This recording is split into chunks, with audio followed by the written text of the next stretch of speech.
There was a young man growing up in a small town in America who was destined to be a fighter. Training since childhood, he dreamt of becoming a strong man in the true sense of the word, above and beyond traditional and institutional standards.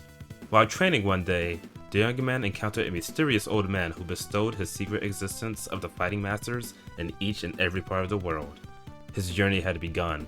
He vowed to challenge each champion, to be victorious, and to learn all deadly moves to become the champion of champions. Deadly Moves, also known as Para Athlete, is a fighting game that released on the Sega Genesis in 1992. It also came on the SNES a bit later, but both versions are very identical. Nonetheless, we are going to go over the Sega Genesis version. Considering this is a rather early fighting game, I'm not expecting too little or too much. Surely this game would be decent at the very least. Well, it's not awful, but it's not amazing either. The gameplay is a bit limited and there really isn't a lot to it on the surface. Even when you get deep into the fighting, there still isn't a lot to find outside of a few oddities. But I will give the game this. It can look absolutely gorgeous at times, and it does have a rather interesting gimmick within the gameplay itself. Before we talk about the gameplay, let's go over the controls. As expected from an early Sega Genesis title, a 3-button controller is more than enough. The controls are A, which is punch, B is kick, and C is jump. The reason why jump is dedicated to a button is because you can move up and down while fighting. You can think of it like a beat 'em up in a sense. As unique as that is, it does come with its own share of problems. First off, you cannot crouch in this game. This makes your attacks feel more limited as you can only perform standing and jumping attacks. This also means that everyone can block all attacks by holding back, making mix-ups almost non-existent. Another issue is that you can avoid attacks by moving off axis. I wouldn't necessarily call this a problem, but it can cause some weird situations. Thankfully, you can avoid this by staying in the middle, which will guarantee that all of your attacks will connect. Now, I am glad to say that this game has more than just punching and kicking. All characters have 2 special moves. These are usually done by pressing both punch and kick along with a direction, and they will vary from character to character. You can block most of these moves, but some of them will deal a bit of damage on block. If you don't get it by now, the fighting is as basic as it gets, but there are some interesting stuff you can pull off in a match. I'll go over some of these, but if you want a full in-depth guide that explains this game in full detail, you can check out the link in the description. Some of these oddities include unblockable projectiles. By shooting them slightly off axis, your opponent won't be able to block it until they move near the same axis. Infinite block strings. Even if you let go of back, your character will be stuck in a block until the opponent stops attacking, grabbing opponents out of block. This isn't something you'll see often, as some characters will have an easier time doing this than others. And whatever this is.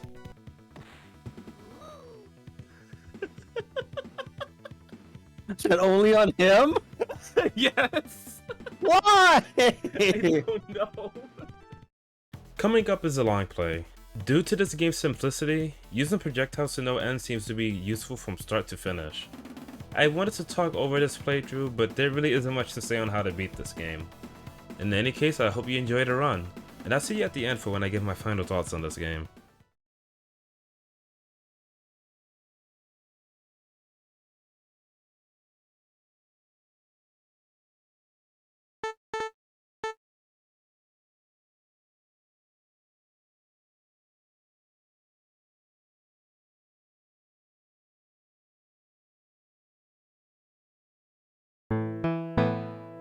Ordinary fighting sports were on the decline, and the desire for a new, unique, and fierce fighting sport was in demand. There was a young man in a small town in America who was dreaming of becoming the greatest fighter. He had been secretly training since he was a young boy, and he became very impatient with his progress. The young man trained vigorously to become a great fighter. While training, he met an old mysterious man who told him there are many different masters of the martial arts around the world. With that in mind, the young man had decided to train with all the masters to teach him how to become the greatest fighter of all times. News of a great champion of this unique fighting sport was announced to the whole world. New records were made because of his great power and expertise. Dreaming of the day he would fight this champion, the young man leaves his hometown to achieve victory and glory.